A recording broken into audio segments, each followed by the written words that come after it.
Bismillahirrahmanirrahim.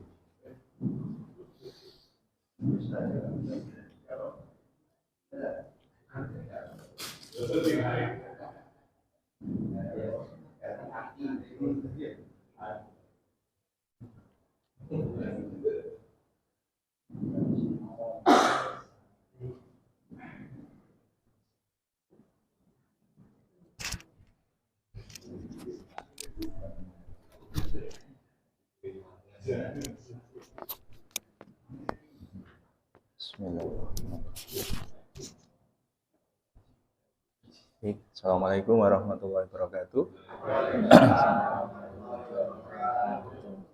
Bapak Ibu, sebelum kita mulai kajian hari ini, mari kita berdoa empat rangkaian doa dulu.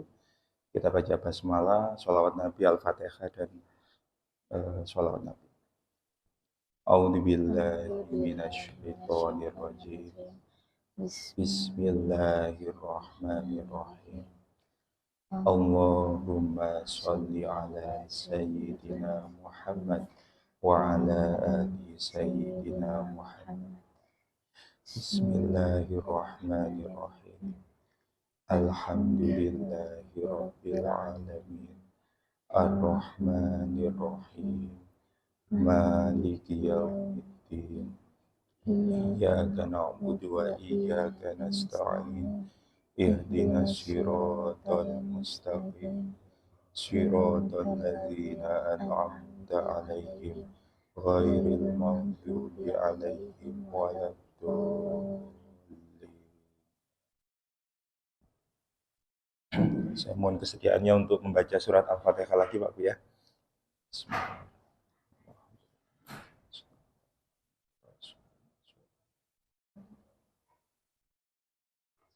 Al-Fatihah. A'udzu billahi minasyaitonir rajim. Bismillahirrahmanirrahim. Alhamdulillahi rabbil alamin. Ar-Rahman. Maliki yaumiddin. Iyyaka na'budu wa iyyaka nasta'in. Ihdinas siratal mustaqim. Siratal ladzina an'amta 'alaihim ghairil maghdubi 'alaihim waladdallin. Alhamdulillahirrabbilalamin. Baik, hari ini insya Allah bahasan kita merupakan bahasan terakhir Pak dari rangkaian 7 ilmu dasar Pak ya, Bu ya. 7 ilmu penjernih hati. Dari kita mulai kita belajar iman, sholat, sabar, tawakal, ikhlas. Saat ini insya Allah zikir, perbuatan, dan syukur. Artinya apa? Ilmu kehidupan ini merupakan ilmu untuk 7 IPH ini adalah ilmu yang paling dasar yang harus kita praktekkan agar kita bisa menjalani kehidupan dan ujian sehari-hari sesuai dengan Al-Quran. Nah, setelah 7 IPH ini, 7 ilmu ini akan berlanjut materi selanjutnya yang merupakan itu juga pembekalan kita untuk merubah pola pikir agar sesuai dengan Al-Quran. Tapi yang paling utama harus kita tanamkan dulu ini, 7 IPH ini, 7 ilmu penjernih hati ini harus kita tanamkan betul, harus kita praktekkan betul, untuk bisa kita melanjutkan materi selanjutnya agar lebih mudah mempraktekkan. Seperti itu Pak Bu ya. Baik, sebelum saya menginjak materi hari ini untuk syukur dan zikir perbuatan, saya mau tanya dulu pelajaran dasar kita. Betul nggak kita itu hidup di dunia ini tujuannya hanya satu, ingin bahagia dunia akhirat. Betul Pak Bu? Coba Mas buka surat Toha ayat 2. Surat berapa itu? Toha ayat 2, surat 8 bentar. Bismillahirrahmanirrahim. Surat 20 ayat 2. Bismillahirrahmanirrahim. Kami tidak menurunkan Al-Quran ini kepadamu Muhammad agar engkau menjadi susah. Nah, artinya apa? Allah menurunkan Al-Quran ini ternyata untuk apa Bu? Agar kita bisa bahagia dunia akhirat. Artinya apa? Segala sesuatu di dalam Al-Quran ini entah itu perintah atau larangan, pasti sudah didesain oleh Allah agar kita bisa menjalani dengan mudah. Seperti itu. Tapi pada kenyataannya, betul nggak? Mungkin cita-cita kita ingin bahagia dunia akhirat. Pada prakteknya, betul nggak? Banyak itu manusia itu banyak yang menderita atau kecewa, betul nggak? Betul ya? Betul ya? Bahkan sampai bunuh diri, Pak ya. Nah, kira-kira orang kecewa itu kenapa, Pak? Tidak sesuai dengan keinginannya. Padahal Bapak Ibu sadar nggak? Kalau semua keinginan kita itu ada yang terwujud dan tidak ada yang terwujud. Bapak Ibu sadar nggak? Kalau kita hidup selama ini, oh ada keinginan kita yang terwujud, ya kan? Oh ternyata ada juga keinginan yang tidak terwujud. Bapak Ibu sudah alami berapa tahun seperti itu? Sudah mulai dari kecil kan? Ya, betul nggak? Ada keinginan yang terwujud, ada keinginan yang kita tidak terwujud. Nah, kalau kita sudah dari kecil mengalami hal seperti itu, harusnya sudah sedewasa ini. Ketika keinginan kita tidak terwujud, masih merasa kecewa atau biasa-biasa saja harusnya? Masih kecewa? Umumnya masih kecewa ya. Tapi coba Kak, kita berpikir secara jernih dulu. Dari mulai kecil, bahkan mulai kita lahir sampai sedewasa ini, ada keinginan yang tidak terwujud dan ada keinginan kita yang terwujud. Harusnya kan itu sudah menjadi hal yang biasa kan Pak ya? Ya, harusnya kan sudah pengalaman Pak ya. Pengalaman kalau memang ada keinginan kita yang tidak terwujud seperti itu. Nah, lucunya kita bertahun-tahun sudah dikasih pengetahuan seperti itu, tapi kita masih kecewa. Nah, Bapak Ibu masih ingin nggak mempertahankan kecewa ini terus-menerus? Nah, karena apa? Karena kan kita ingin cita-citanya sama, ingin bahagia dunia akhirat. Seperti itu Pak Bu ya. Terus,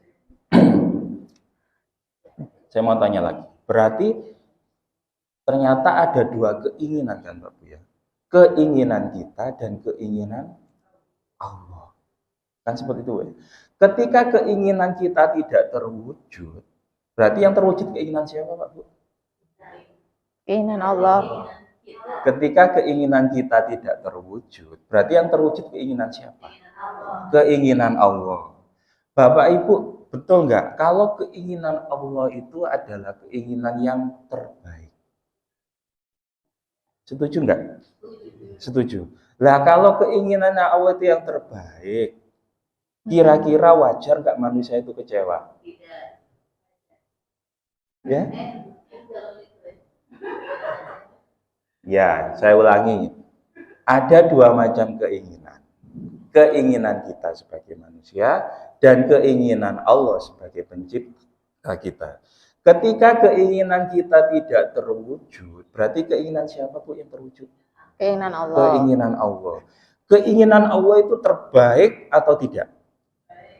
Berarti kalau kita sadar keinginan Allah itu terbaik, berarti kita kecewa itu wajar atau tidak? Karena apa? Karena kita menerima sesuatu yang terbaik. Terbaik itu apa sih Pak Bu? Paling baik dari semua pilihan. Artinya apa? Pilihan Allah itu pasti terbaik. Setuju Pak Bu sampai sini? Setuju? Berarti kita wajar nggak menerima keinginan terbaik dengan rasa kecewa? Tidak wajar. Sudah berapa lama Bu kita jadi orang nggak wajar ya? Jadi orang kecewa, manusia kecewa itu suatu hal yang manusiawi atau suatu hal yang tidak wajar Pak Bu? Manusiawi. Gimana Pak? Manusiawi. Tapi setelah tahu keterangan ini Pak, kalau keinginan Allah itu terbaik berarti? Boleh Pak. Boleh. Ya, baik. Belum paham banyak. Iya, betul Pak, betul Pak. Dialogisnya begini. Iya, Allah itu memberikan cobaan. betul, Otomatis kita itu nggak lepas dari cobaan. Ada rasa di dalam kita. betul Pak. Di dalam kata-kata musik healing kita. Betul, betul. Inilah musik. Iya. Ekspresi kita. Iya. Nah, betul Pak. Rasa kecewa ini, kenapa harus kayak manusia? Iya, Suatu kewajaran. Karena betul. Allah sendiri memberikan kewajaran. Betul. Memberikan hal yang Betul. hanya bagi orang-orang yang sungguhnya kuat, hakikatnya kuat. Nah. Bersandar pada Allah. Nah. Nanti tidak ada. Betul. Terus kalau saya ngaji bersandar betul aja, aku ada di Nah. akan kuat. Betul Pak. Makanya itu Pak, kita perlu belajar yang namanya ilmu kehidupan. Karena apa? Pasti memang rasa kecewa itu ada. Betul. Surat Al-Baqarah 216. Nah, saya ingin menerangkan, meluruskan pola pikir melalui ayat ini. Bismillahirrahmanirrahim. Baik. Diwajibkan atas kamu berperang, padahal itu tidak menyenangkan bagimu. Betul. Tetapi boleh jadi kamu tidak menyenangi sesuatu, padahal itu baik bagimu. Dan boleh jadi kamu menyukai sesuatu, padahal itu tidak baik bagimu. Allah mengetahui, sedang kamu tidak mengetahui. Nah, kita sering nggak Pak Bu menilai segala sesuatu baik atau tidak itu hanya berdasarkan prasangka kita. Betul? Ya. Kalau tidak sesuai dengan keinginan kita, kita menganggapnya tidak baik. Kalau itu sesuai dengan keinginan kita, berarti itu baik. Padahal di ayat ini apa tertulis apa? Boleh jadi kamu menyukai sesuatu. Oh, padahal itu tidak baik bagi. Berarti tidak baik itu menurut siapa, Pak? Allah. Menurut Allah. Boleh jadi kamu tidak menyukai sesuatu, padahal itu ternyata itu baik buat kamu. Atau saya begini Pak, kira-kira untuk menurut pandangan manusia umum pada umumnya, ketika kita memperoleh ujian atau masalah, itu baik atau enggak baik Pak? Menurut kewajaran cara berpikir orang, manusia. Baik. Nah sebentar Pak, ini kita kan bicara masalah orang pada umumnya Pak ya. Ketika kita menerima ujian, nafsu yang muncul kan, oh ini tidak baik kan seperti itu Pak ya. Misal contoh begini, suami galak, istri cerewet, anak yang nakal. Dalam pandangan kita tidak baik kan Pak Bu ya.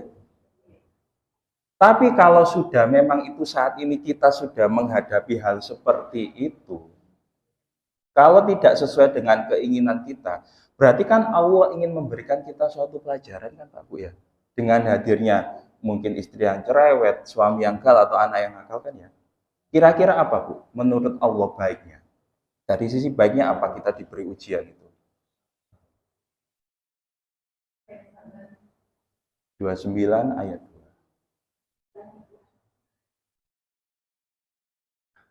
Bismillahirrahmanirrahim. Apakah manusia mengira bahwa mereka akan dibiarkan hanya dengan mengatakan, kami telah beriman dan mereka tidak diuji? Nah, Bapak Ibu kalau saya tanya pasti ingin imannya apa Bu? Meningkat, betul nggak? Kalau kita ingin imannya meningkat berarti harus dikasih apa Bu? Ujian. Berarti dari sisi Allah ternyata Allah ingin menjadikan ujian itu sarana untuk meningkatkan keimanan kita. Ya kan Pak Boy? Nah, logika pola pikir sederhana inilah yang harus kita tanamkan sejak awal. Agar apa? Kita menjalani kehidupan ini sesuai dengan keinginannya Allah yang tertuang di dalam Al-Quran. Ya, Bapak, ya. Atau gini, Bapak Ibu pernah nggak sih berdoa ingin meminta apa? Meminta masalah atau ujian, pernah nggak? Loh, pernah nggak Pak Bu berdoa minta masalah? Pernah.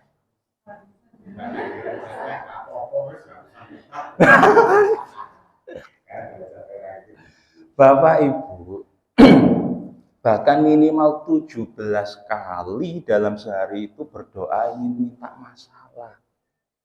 Di mana? Di bacaan di antara dua sujud. Masih ingat Pak Bu bacaannya? Salah satunya adalah warfa'ni. Apa itu artinya? Angkat derajat. Angkatlah derajatku ya Allah. Untuk mengangkat derajat berarti harus dikasih apa Pak Bu? Ujian. Berarti kita setiap hari 17 kali minta apa Bu? Masalah. Masalah. Iya kan? Nah, di ayat tadi 29 ayat 2, ternyata Allah juga menginginkan kita untuk apa? Menerima masalah atau ujian. Kita pun ternyata juga setiap hari 17 kali juga minta masalah. Kita berdoa minta masalah. Allah pun juga menginginkan kita menjalani masalah. Tapi pada prakteknya kita menolak masalah. Nah, lucu nggak Pak? Kita ingin berdoa minta masalah. Allah pun juga menginginkan kita diberi masalah untuk meningkatkan keimanan. Tapi pada praktek sehari-hari, jiwa kita, rohani kita seolah-olah menolak yang namanya masalah. Kalau bisa hidup ini nggak ada masalah. Nah, lucu nggak Pak Bu pola pikir kita seperti itu selama ini? Harusnya kita itu menolak masalah atau siap menerima masalah? Siap menerima. Karena siap tidak siap, Allah akan memberikan yang namanya ujian atau masalah. Nah, inilah Pak Bu, awal mula orang bermasalah itu bukan pada masalahnya. Tapi awal mula orang bermasalah itu karena dari awal itu kita sudah tidak menyesuaikan dengan keinginannya Allah. Memang betul Pak, Allah itu menurunkan rasa kecewa, rasa mengeluh. Atau silakan dibuka Pak. Surat 70 ayat 19 sampai 22. Ini sifat dasar manusia Pak. Allah pun juga menyatakan bahwa manusia itu memang sifatnya mengeluh. Bismillahirrahmanirrahim. Sungguh manusia diciptakan bersifat suka mengeluh. Ya, ini sifat dasar manusia Pak Bu ya. Sungguh manusia sifat dasarnya adalah suka mengeluh. Apabila dia ditimpa kesusahan, dia berkeluh kesah. Keluh kesah. Dan apabila mendapat kebaikan harta, dia jadi kikir. Oh. Kecuali orang-orang yang melaksanakan sholat. Kecuali orang-orang yang melaksanakan sholat. Berarti orang-orang yang melaksanakan sholat itu mengeluh atau enggak Pak Bu? Enggak. Ruhaninya mengeluh atau tidak Pak Bu kalau sudah melaksanakan sholat? Enggak. Bapak Ibu sudah sholat belum? Tapi masih mengeluh? Berarti sudah sholat atau belum? Merasa sholat. Nah itulah Pak Bu.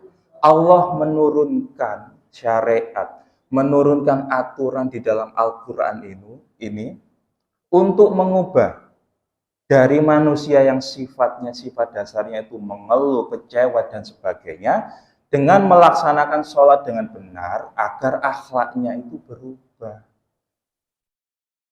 Karena apa? Kanjeng Nabi besar Muhammad SAW itu diturunkan ke muka bumi hanya satu Pak Bu, visi misinya, yaitu apa Pak?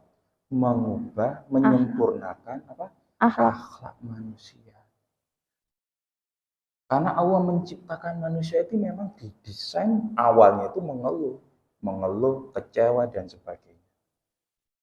Atau surat 12 ayat 53. Nah, agar Bapak itu paham.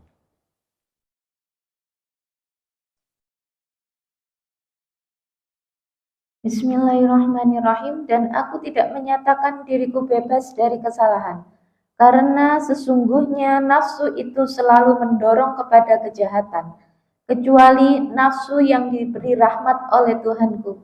Sesungguhnya Tuhanku Maha Pengampun, Maha Penyayang. Berarti ada berapa macam nafsu Pak Bu di sini? Di ayat ini? Ada berapa Pak? Dua nafsu. Yang pertama apa? Nafsu apa? Mendorong kejahatan. Nafsu yang mendorong kejahatan itu apa Pak? Mengeluh.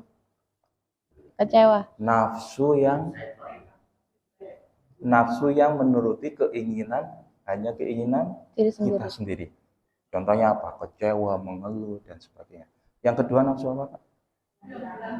Nafsu yang dirahmati Allah. Kira-kira Pak Bu, kalau kita menghadapi masalah, menghadapi ujian, pilihannya kan hanya ada dua Pak Bu ya. marah atau sabar. Betul? Marah itu nafsu apa, Pak Bu? Yang mendorong ke, berarti kalau sabar nafsu yang, nah, Allah inginnya apa, Pak? Nafsu yang dirahmati, betul? Atau contohnya sabar. Tapi kita inginnya biasanya secara umum inginnya apa, Bu? Marah, kecewa, dan sebagainya. Nah, inilah Pak Bu. Allah itu, atau dalam tujuh ilmu penjernih hati ini, kita itu diarahkan untuk selalu kepada nafsu yang apa? Dirahmati oleh Allah. Nah, itulah pentingnya Al-Quran kita praktekkan. Al-Quran ada 6.000 sekian ayat, Pak Bu ya. Nah, 7 ilmu penjernih hati ini itu adalah alat atau tools agar kita bisa mempraktekkan Al-Quran secara instan, Pak. Bapak Ibu tidak perlu sudah mengkaji. Maksudnya dalam ilmu ini memang kajian kitabnya itu banyak. Tapi karena kita ini sudah dewasa, Bu ya, umurnya sudah banyak. Jadi ilmu ini, Pak, intinya itu disarikan, intisari agar kita bisa mempraktekkan dengan mudah. Seperti itu, Pak, tujuannya. Agar apa? Mengarah ke arah nafsu yang dirahmati. Nah, untuk menuju nafsu yang dirahmati, ya perlu kita praktek iman dengan benar, sabar dengan benar, sholat, tawakal, ikhlas. Dan materi hari ini syukur dan zikir perbuatan. Itu dalam rangka memperbaiki akhlak kita sesuai dengan Al-Quran. Maksudnya seperti itu, Pak. Jadi betul, Pak Bu. Memang rasa kecewa itu manusiawi, Pak. Karena apa? Kita dari awal diciptakan sudah didesain ada rasa yang namanya kecewa, mengeluh, dan sebagainya. Tapi yang Bapak Ibu perlu pahami, semua itu rasa kecewa, rasa marah itu adalah nafsu yang mendorong ke kejahatan. Kita inginnya naik, Pak Bu, derajatnya ke level nafsu yang dirahmati. Makanya Allah akan menurunkan yang namanya masalah atau ujian. Seperti itu, Pak Bu ya. Terjawab, Pak? Ya. Baik. Kalau memang semua keputusan atau keinginan dari Allah itu terbaik, berarti saat kita menerima sesuatu yang terbaik itu bilangnya apa, Pak Bu? Alhamdulillah. Kenapa, Pak, kita harus mengucap Alhamdulillah itu kenapa?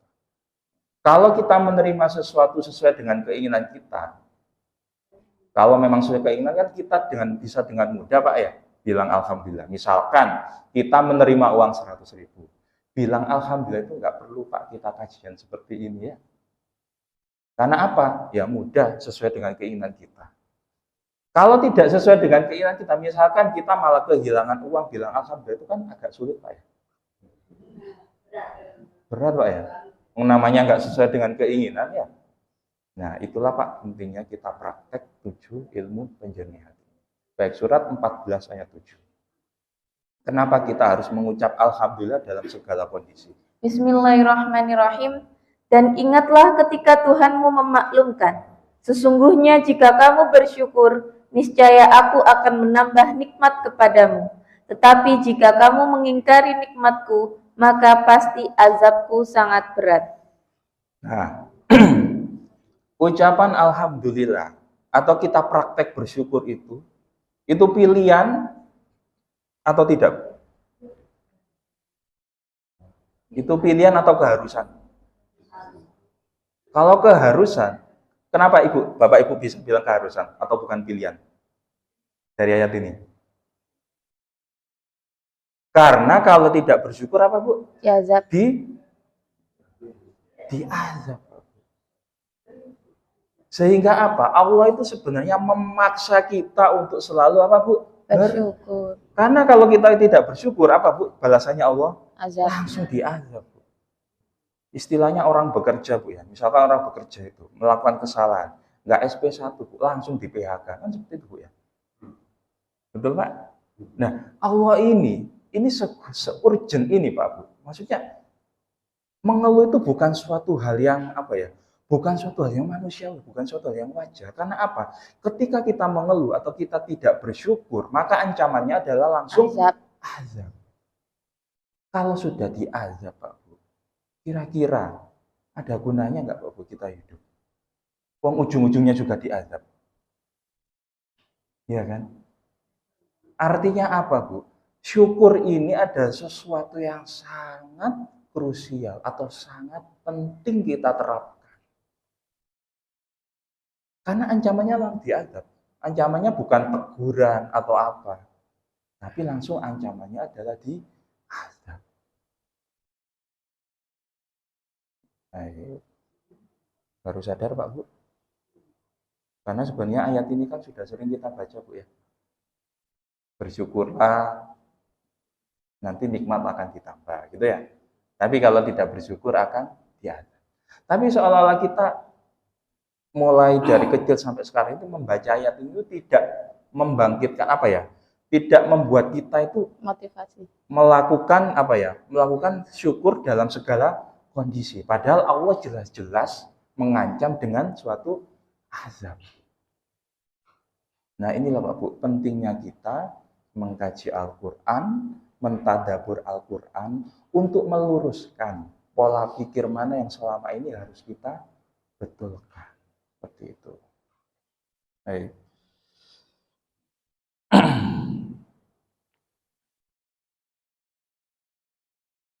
Surat 16 ayat 114. Kenapa sih kita harus bersyukur itu?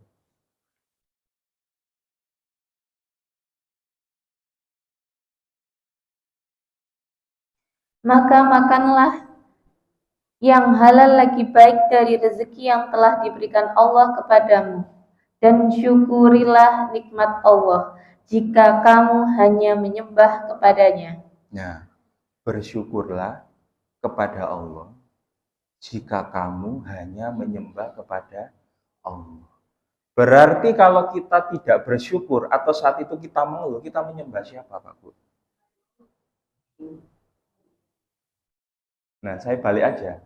Bersyukurlah jika kamu hanya menyembah kepada Allah. Berarti saat kita mengeluh, kita sedang menyembah siapa Pak? Setan. Kalau kita tidak menyembah Allah, berarti kita tergolong orang apa Pak? Kafir. Orang apa Bu? Orang tidak beriman kan? Orang tidak beriman itu sebutannya apa Pak Bu? Padahal kita nggak mau kan Pak Bu disebut orang kafir? Atau kafir tipis gitu ya? Baik, surat 7 ayat 16 sampai 17. Kenapa kita sampai disebut tidak menyembah Allah ketika kita tidak bersyukur? 7, 16, 17. Bismillahirrahmanirrahim. Iblis menjawab, karena engkau telah menghukum aku tersesat, pasti aku akan selalu menghalangi mereka dari jalanmu yang lurus. Baik, ini apa Bu? Ini adalah ancaman iblis. Ketika iblis sudah dilaknat oleh Allah, dicap sebagai pembangkang, iblis waktu itu sudah menabuh genderang perang ke kita, ke manusia, bahwa akan menghalangi manusia di jalan yang lurus. Lanjut. Kemudian pasti aku akan mendatangi mereka dari depan, dari belakang, dari kanan, dan dari kiri mereka. Dan engkau tidak akan mendapati kebanyakan mereka bersyukur. Siapa Pak Bu yang dikuasai iblis? Orang yang Tidak bersyukur. tidak bersyukur. Jadi ketika kita tidak bersyukur atau mengeluh dengan kejadian yang tidak sesuai dengan keinginan kita, saat itulah kita sudah dikuasai oleh iblis. Jadi pintu masuk serangan iblis itu adalah ketika kita mengeluh, tidak bersyukur. Padahal secara umum kita memandang bahwa mengeluh itu hal yang biasa, manusiawi. Padahal saat itulah iblis sudah menguasai kita. Berarti kalau kita tidak berada di jalannya, berarti kalau kita mengeluh, berarti kita sudah tidak berada di jalan yang lurus. Karena ancamannya apa, Bu? Tadi iblis akan menghalangi manusia dari jalan yang lurus. Dengan apa, Bu? Dengan membisikkan manusia bahwa kalau ada kejadian yang tidak sesuai dengan keinginannya, mengeluhlah, kecewalah, baperlah, dan sebagainya. Itu Pak Bu ya. Betul nggak kalau kita tidak di jalan yang lurus, kita akan sedih, maaf. Betul nggak kalau kita tidak berada di jalan yang lurus, kita tidak akan bahagia. Iya. Al-Fatihah 6 dan 7. Bismillahirrahmanirrahim. Tunjukilah kami jalan yang lurus. Tunjukilah kami jalan yang lurus. Ini kita minta sampai 17 kali dalam sehari di dalam sholat. Betul Pak Bu ya?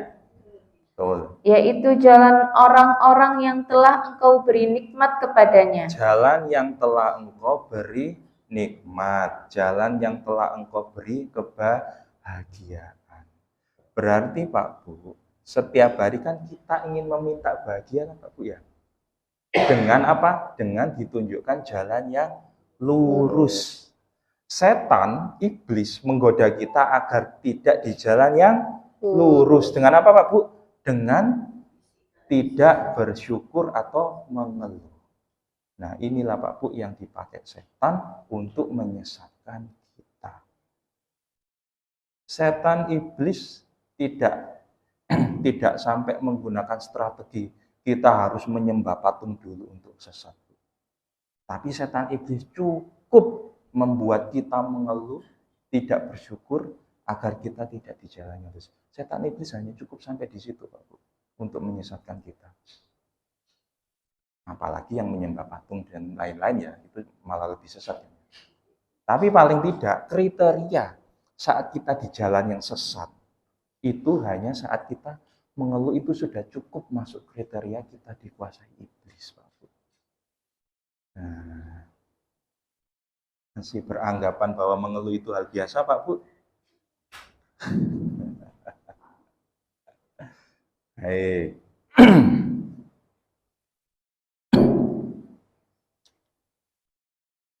Baik, artinya apa? Ketika kita menjalani kehidupan ini, menerima segala macam ujian, sesuatu yang tidak enak, sudah dipaksa saja Pak Bu. Ketika menghadapi suatu kejadian tidak enak, paksa saja mulut ini bilang alhamdulillah. Meskipun kita tidak tahu baiknya di mana.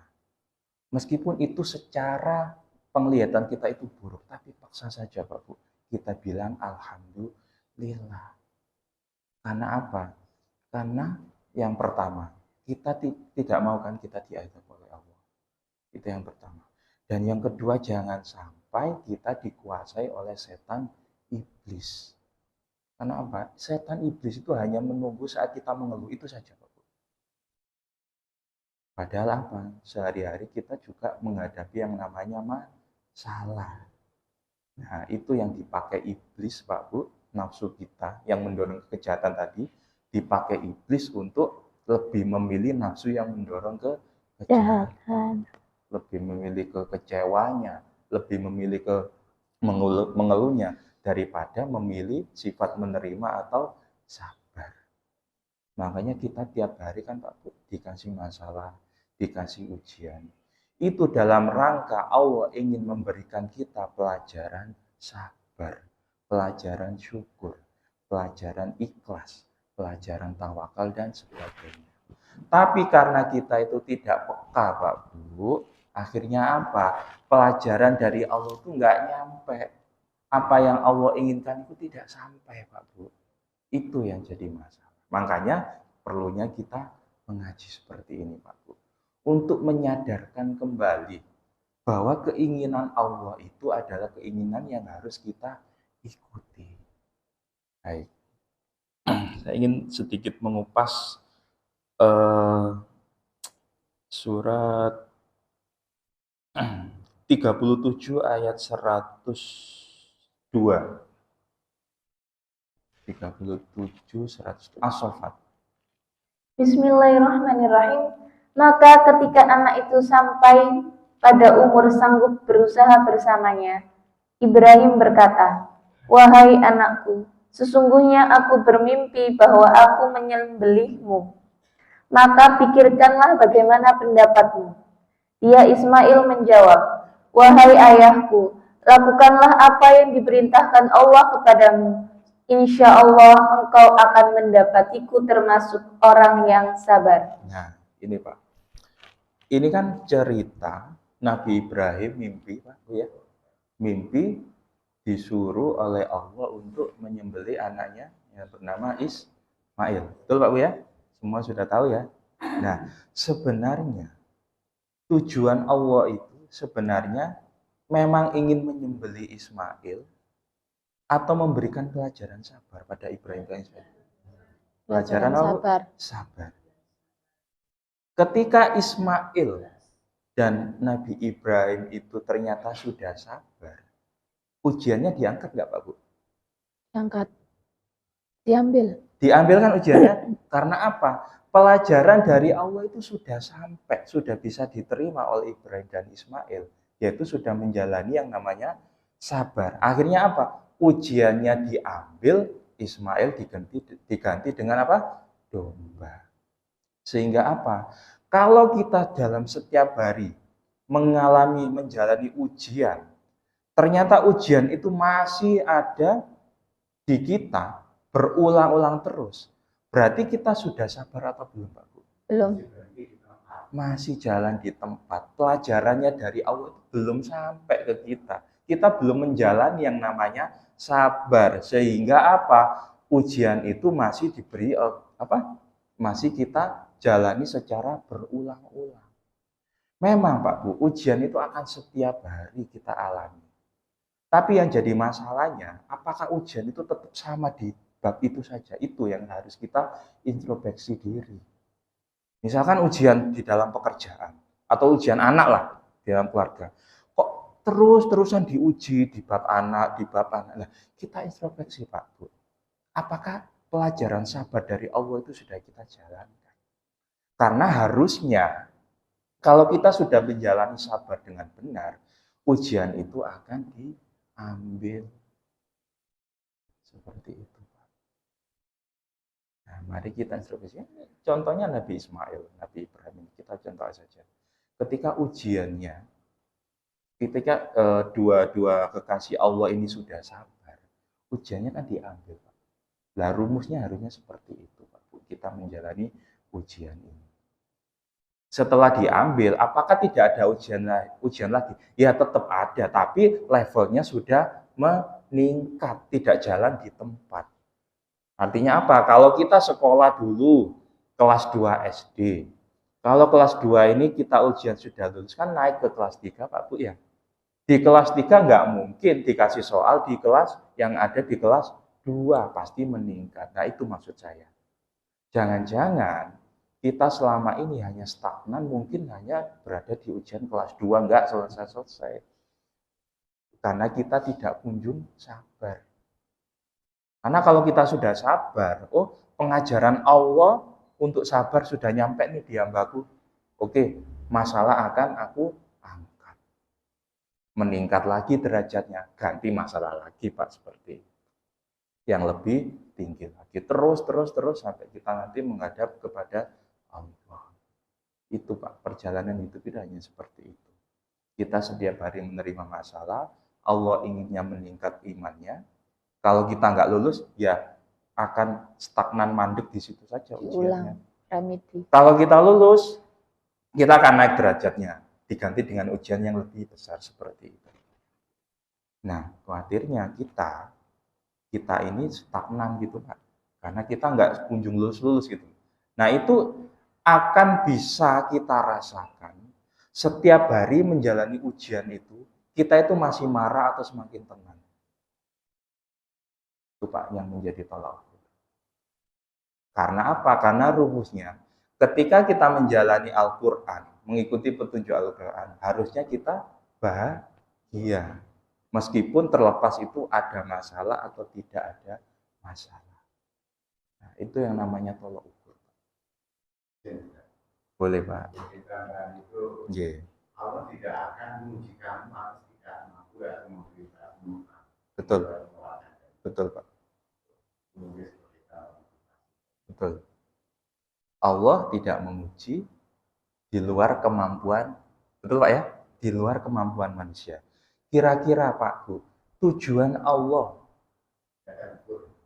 mengukur setiap ujian itu sesuai kemampuan manusia apa Bu?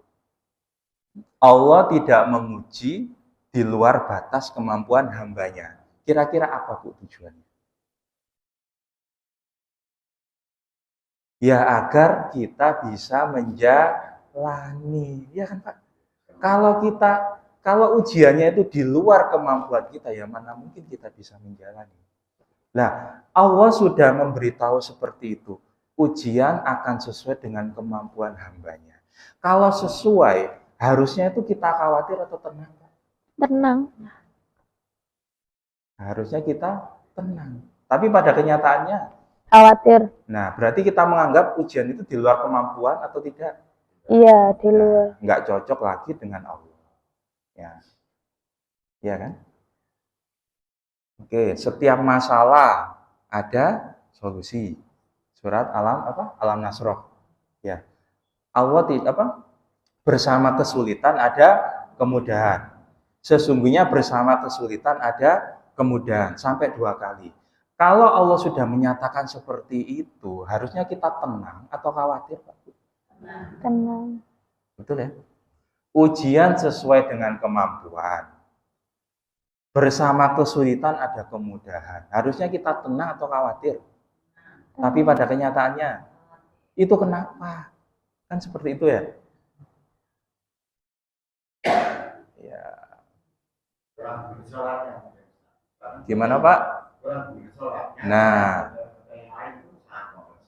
betul.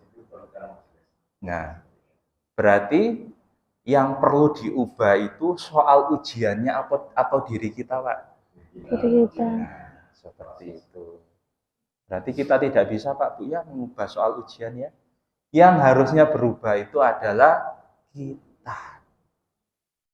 Kita mungkin masih menghadapi anak yang, mohon maaf, mungkin masih nakal, belum sesuai dengan keinginan kita. Yang pertama harus dilakukan, kita ubah anaknya dulu, atau mengubah diri kita dulu, Pak? Mengubah diri kita dulu. Berarti kalau anak masih belum berubah, yang salah anaknya atau kita, Pak? Karena apa? Di janji Allah sudah tertuang jelas, Allah tidak akan mengubah keadaan suatu kaum sebelum kaum itu merubah apa yang ada dalam dirinya. Berarti yang mengubah keadaan di luar kita itu kita atau Allah, Pak? Kita. Kita. Allah tidak mengubah keadaan suatu kaum sebelum kita merubah diri kita. Berarti yang mengubah anak kita, suami kita, keadaan kita itu kita atau Allah, Pak? Allah. Allah. Tapi Allah ingin melihat perubahan dalam diri kita dulu. Kita berubah sabar atau tidak. Kita sudah bisa menerima atau tidak. Kita sudah bisa bersyukur atas keadaan yang tidak ingat atau tidak. Itu yang Allah lihat dulu. Betul. Betul. Betul. Betul. Ya. Jadi upaya ikhtiar kita, Pak, yang dilihat Allah dulu. Tetap keputusannya nanti Allah. Seperti itu, Pak. Tapi rumusnya, Pak, kita bicara itu ya, yang kita real kehidupan sehari-hari. Misalkan kita menghadapi suami atau pasangan. Pasangan atau suami istri, misalkan suami nggak sabar. Ya. Istri juga nggak sabar. Kira-kira bakal selesai atau malah perang, Pak? Harus salah satu sadar dulu siapa yang mengambil peran sabarnya. Kan seperti itu, Pak Bu, ya. Karena apa? Harus salah satu bisa, sadar dulu, oh sabar ini akan bisa mengubah keadaan. Kalau sama-sama ini tidak sabar, ini juga tidak sabar, berarti apa? Ini dikuasai setan, ini juga dikuasai setan. Setan ketemu setan, reuni, Pak Bu. Kan seperti itu ya. Baik, 15:39 sampai 40. Harus ada salah satu yang sadar, Pak. 15:39 sampai 40. Bismillahirrahmanirrahim. Ia iblis berkata, Tuhanku, oleh karena engkau telah memutuskan bahwa aku sesat, aku pasti akan jadikan kejahatan terasa indah bagi mereka di bumi. Stop. Iblis akan, karena diputusi sesat sama Allah, iblis akan menggoda manusia dengan menganggap kejahatan terasa indah. Iblis akan menggoda manusia bahwa marah itu wajar. Betul? Iblis akan menggoda bahwa kecewa itu boleh, manusiawi, silakan. Karena apa? Karena iblis akan menggoda kejahatan akan terasa indah. Berarti pada saat itu, iblis sedang menggoda apa yang namanya Bu? Akan menggoda kesadaran kita. Akan menganggap marah itu wajar. Akan menganggap kecewa itu biasa. Seperti itu. Terus lanjutannya. Kecuali, dan aku akan menyesatkan mereka semuanya, kecuali hamba-hambamu yang terpilih di antara mereka. Kecuali hamba-hamba yang terpilih, atau dalam bahasa Arabnya apa Bu? Mukhlasin. Ikhlas. Ya. Iblis tidak akan bisa menggoda bagi orang-orang yang ikhlas. Jadi kalau ada dua orang saling berseru, bersih tegang, dua orang suami istri saling marah, harus adalah salah satu yang bisa menerima secara ikhlas. Agar apa Bu? Agar memotong jalan iblis menggoda pasangan kita. Ketika salah satu bisa ikhlas, iblis yang ada di suami kita, misalkan di istri kita, akan lari. Sehingga apa? Tidak jadi bertengkar. Harusnya seperti itu Pak Bu. Silakan nanti dipraktekkan dengan pasangannya masing-masing. Atau dengan anaknya, atau dengan rekannya. Misalkan ada orang yang ngajak kita bertengkar, adu mulut atau sebagainya. Silakan praktekkan, ya Allah saya terima dengan ikhlas. Ya Allah saya terima izinmu. Izin pasti baik. Ya Allah saya terima, saya bersyukur. Mungkin dalam pandangan ini tidak baik, tapi saya yakin ini adalah sesuatu yang terbaik. Nah di situ Bu, iblis yang menggoda ini akan lari. Seperti itu. Harusnya rukunnya seperti itu. Kenapa saya sudah praktek dengan rekan kerja, dengan atasan, dengan anak sekalipun, saya sudah praktekkan Pak. Makanya saya bisa bicara seperti ini. Silakan Pak. Prakteknya nggak sekali dua kali Pak ya. Jangan bertanya, saya sudah ikhlas tapi kenapa suami saya masih galak? Prakteknya masih sekali Pak. Kita ngaji juga masih berapa minggu ya. Baik, boleh Pak. Sebelumnya berpikir Betul. bahwa seorang guru itu dari Allah. Betul. Tapi sisi tadi baru ceritakan. Betul. Sebenarnya itu semua membuat indah dalam hal yang Iya. apa ya? Betul. Termasuk mengajar kecewa. Iya. Nah ini ada satu yang saya tidak ada salah. Iya. Tapi dari Allah kecewa itu manusiawi. Berarti orang bicara manusiawi itu sudah bagian dari awal, yaitu cenderungan tergoda oleh setan juga. Baik Pak, surat 64 ayat 11.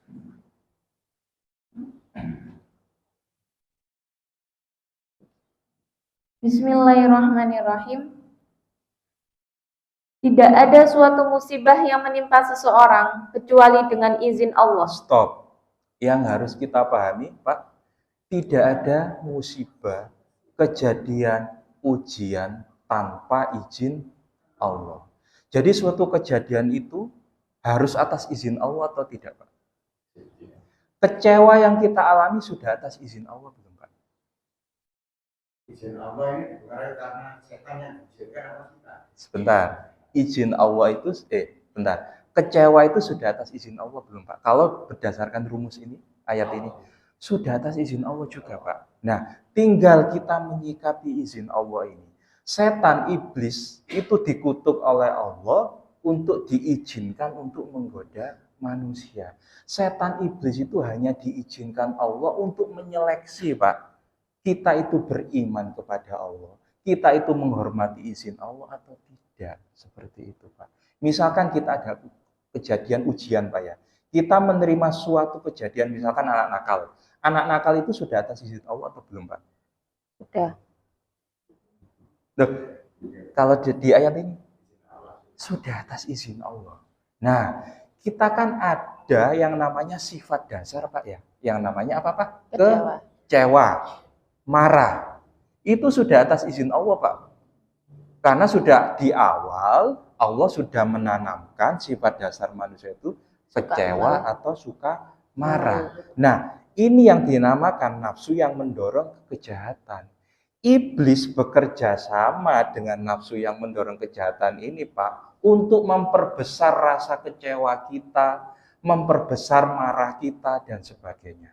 Dan kita punya pilihan, Pak. Ternyata Allah menginginkan, bentar, kecewa tadi izin Allah, Pak ya. Tapi apakah Allah menginginkan kita kecewa? Tidak. Tidak. Yang Allah inginkan itu adalah nafsu yang dirahmati. Berarti inginnya Allah apa, Pak Bu? Inginnya Allah itu kita menerima anak nakal dulu, menerima harus kita sabar dulu untuk mendidik jiwa kita yang mendorong ke kejahatan tadi, Pak. Seperti itu. Jadi iblis setan diturunkan di istilahnya itu iblis kan ingin ditangguhkan, Pak ya, sampai hari kiamat. Itu dipakai Allah untuk menyeleksi mana manusia yang dalam masa hidupnya itu cenderung ke nafsu yang mendorong kejahatan, mana manusia yang lebih memilih nafsu yang dirahmati. Artinya apa? Anak nakal, istri yang belum taat, atau apapun kejadian yang tidak sesuai dengan keinginan kita itu sebenarnya juga atas izin Allah. Sehingga apa? Dalam pelajaran sabar, ketika kita menghadapi anak nakal atau pasangan yang belum sesuai harapan kita sadar dulu, oh ini sudah atas izin Allah. Maka pilihannya adalah kita kecewa atau sabar. Kalau kecewa berarti kita mengikuti iblis setan. Kalau kita memilih sabar berarti itu yang Allah inginkan. Seperti itu. Tapi tetap semua kejadian itu, semua perasaan yang mungkin ada dalam diri kita itu sudah atas izin Allah.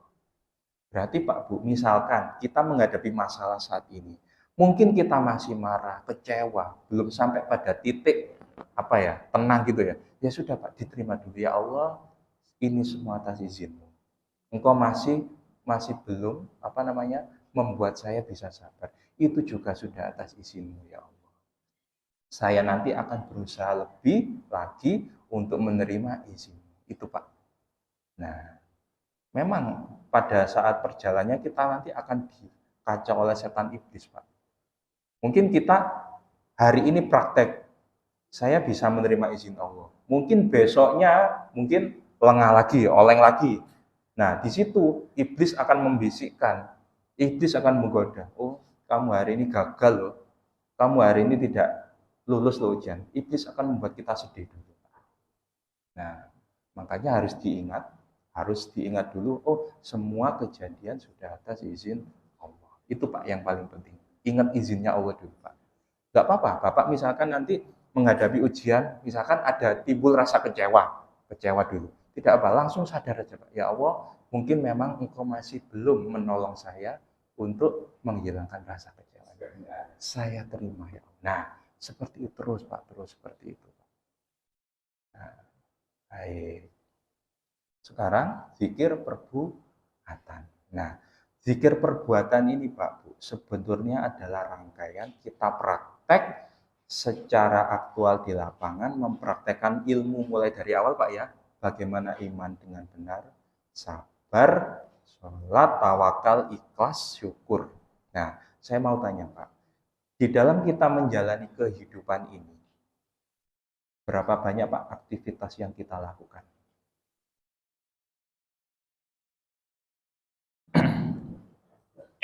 Berapa banyak aktivitas yang kita lakukan? Kita menjalani kehidupan 24 jam ini. Ya, aktivitas secara umum aja. Ada 2, bangun dan tidur. Kita ulang-ulang terus kan Pak ya? Bangun, tidur, kita ulang-ulang terus kan selama 24 jam ini. Nah, Saya hanya akan membahas aktivitas saat kita bangun.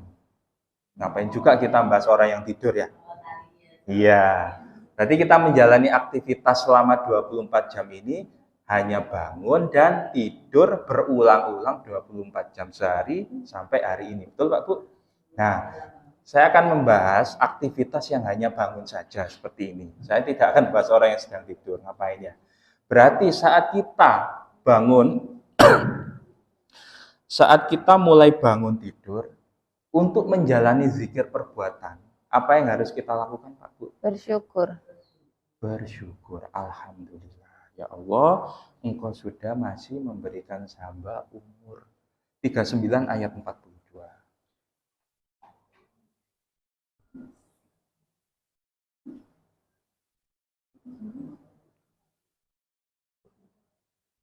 Allah memegang nyawa seseorang pada saat kematiannya, dan nyawa seseorang yang belum mati ketika dia tidur. Stop. Berarti Allah yang memegang nyawa kita saat kita apa Pak? Tidur.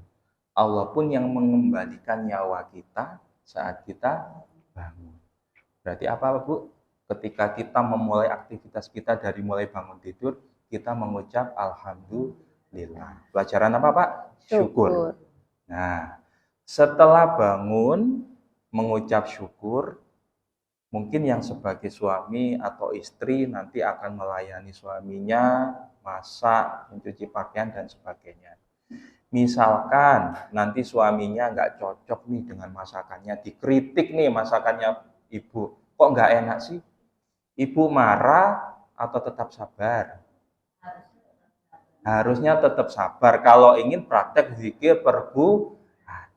Atau ikhlas Pak, Bu ya, ikhlas hanya taat kepada suami ya. Terus bapak-bapak yang mungkin berangkat kerja di kantor atau yang bisnis, pastikan mempunyai target pada saat bekerja ya, harus mencapai target ini. Misalkan bisnis harus mencapai target misalkan 50% keuntungan. Ada kan Pak Bu ya? Ya. Nah, menyesuaikan target itu butuh ikhtiar yang maksimal atau tawakal. Tapi hasil nanti kalau tidak sesuai target, Bapak kecewa enggak? Harusnya Enggak. harusnya tidak kecewa kalau ingin praktek tawakal. Karena tawakal itu apa? Melaksanakan ikhtiar semaksimal mungkin, tapi hasilnya diserahkan kepada Allah.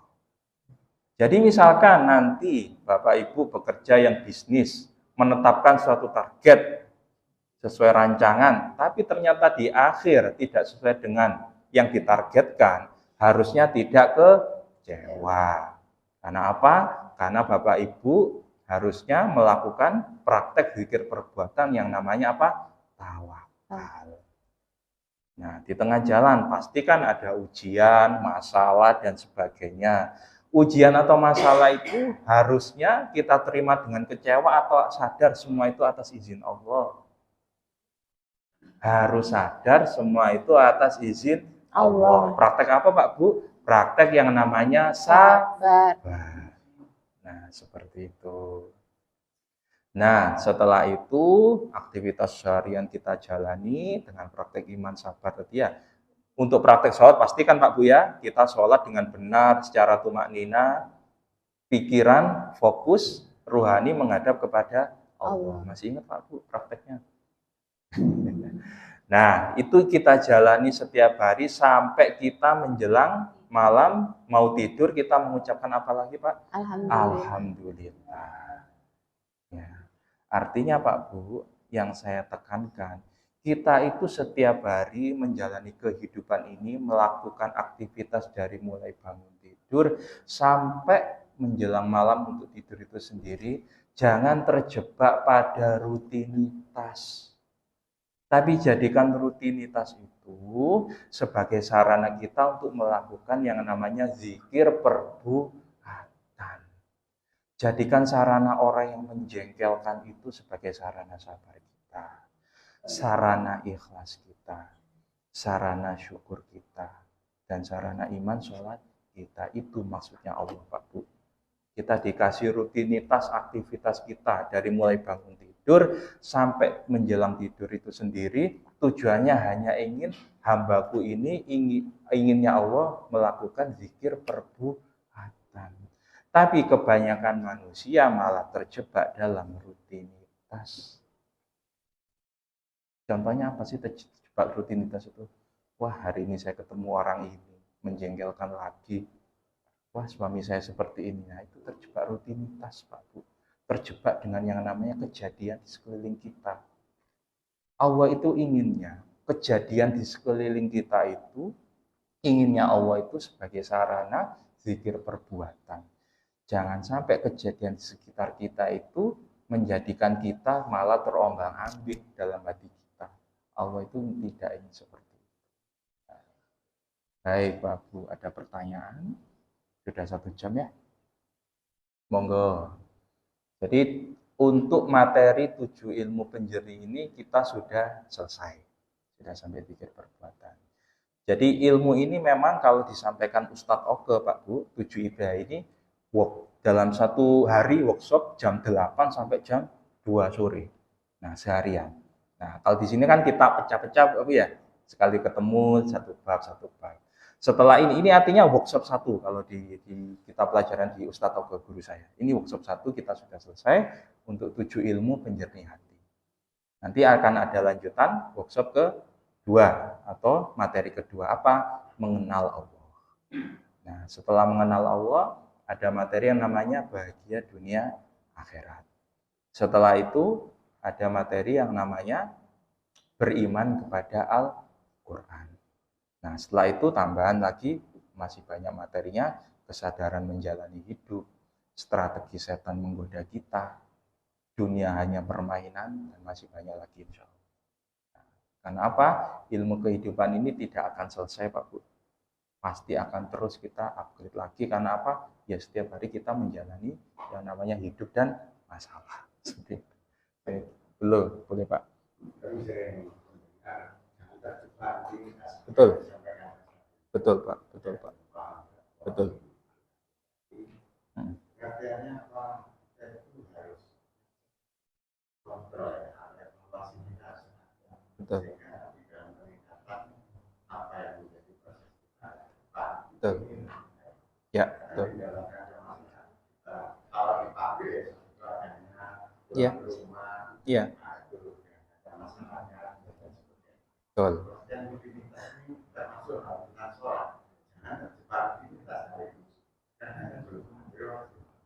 Baik Pak Agus. Artinya gini Pak, kita jangan sampai terjebak rutinitas itu artinya begini. Mungkin bagi seorang guru, pekerja atau apapun, rutinitasnya memang akan seperti itu berulang-ulang Pak ya. Akan berulang-ulang seperti itu. Atau ibu rumah tangga, rutinitasnya ya yang dihadapi ya mungkin masak, mencuci, ngepel dan nah. Yang saya maksud jangan terjebak rutinitas.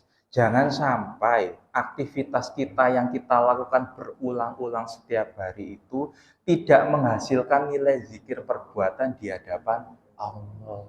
Tidak menghasilkan pahala. Tidak menghasilkan pahala. Iya betul Pak. 51 ayat 56. Betul Pak. Iya. Ayat terakhir ya 51, 56. Az-Zariyat ya 56. Aku tidak menciptakan jin dan manusia, melainkan agar mereka beribadah kepadaku. Nah, dasarnya kan ayat ini Pak ya. Allah menciptakan jin dan manusia, tidak menciptakan jin dan manusia, melainkan hanya untuk ibadah kepada Allah. Jadi rutinitas apapun itu, jangan sampai tidak bernilai ibadah kepada Allah. Tapi kebanyakan kita Pak, terjebak ibadah ini, konteks ibadah ini kebanyakan kita hanya terjebak pada rutinitas ibadah yang ritual saja kan Pak ya. Sholat, ibadah, puasa, haji. Kita coba kita hitung Pak. Dalam 24 sehari, kita kurangi 8 jam Pak ya, tinggal 16 jam sehari. Kita sholat berapa menit sih Pak? Paling mungkin 10 menit ya. Paling banyak 10 menit. 10 menit kali 5 berarti 50 menit. Artinya apa? 1 jam lah Pak ya? 1 jam. Dari 16 jam, 1 jam untuk sholat. Berarti tinggal berapa Pak? 15 jam. Berarti saat 15 jam ini, kita itu lebih sering di masjid atau lebih sering aktivitas dengan kebanyakan orang, Pak? Aktivitas. Aktivitas dengan kebanyakan orang, rutinitas, aktivitas bekerja, bisnis, dan sebagainya. Lah jangan sampai 15 jam ini tidak bernilai ibadah. Caranya bagaimana? Itu tadi, ketika menghadapi orang yang menjengkelkan, kalau kita marah berarti kita tidak sedang ibadah, tidak dinilai ibadah. Kalau kita sabar berarti kita dinilai ibadah. Artinya apa? Kesempatan ibadah kita itu lebih banyak bersinggungan dengan orang-orang di sekitar kita. Itu Pak maksudnya Pak. Betul Pak. Jadi artinya apa Pak? Zikir perbuatan ini untuk apa ya? Untuk mengguideline kita agar kita itu selalu ingat kepada Allah meskipun kita sedang beraktivitas dengan manusia. Nah, seperti itu Pak. Baik. Monggo Ibu. Cukup Pak Bu ya? Baik. Bismillah, kita berdoa dulu Pak ya. Bismillahirrahmanirrahim. A'udzubillahi minasyaitonirrajim. Bismillahirrahmanirrahim. Allahumma sholli ala sayyidina Muhammad wa ala ali sayyidina Muhammad walhamdulillahi rabbil alamin. Allahumma anta rabbi la ilaha illa anta khalaqtani wa ana abduka wa ana ala ahdika wa adika mastata'tu a'udzu bika min syarri ma sana'tu abu'u laka bi ni'matika alayya wa abu'u laka bi dzambi faghfirli fa innahu la yaghfiru dzunuba illa anta. Allahumma inna nas'aluka salamatan fid din wa afiyatan fil jasad wa ziyadatan fil ilmi wa barakatan fil rizqi wa taubatan qabla al-maut wa rahmatan indal maut wa maghfiratan ba'dal maut. Allahumma hawwin 'alaina fi syakaratil maut wan najata minan nari wal ahwa indal hisab. Rabbana la tuzigh qulubana ba'da idh hadaitana wa hab lana min ladunka rahmah innaka antal wahhab. Rabbana hab lana min azwajina wa dzurriyyatina qurrata a'yun waj'alna lil muttaqina imama. Rabbana atina fid dunya hasanah wa fil akhirati hasanah wa qina adzabannar. Shallallahu ala sayyidina Muhammad wa ala ali sayyidina Muhammad walhamdulillahi rabbil alamin. Saya mohon maaf kalau ada salah kata. Assalamualaikum warahmatullahi wabarakatuh.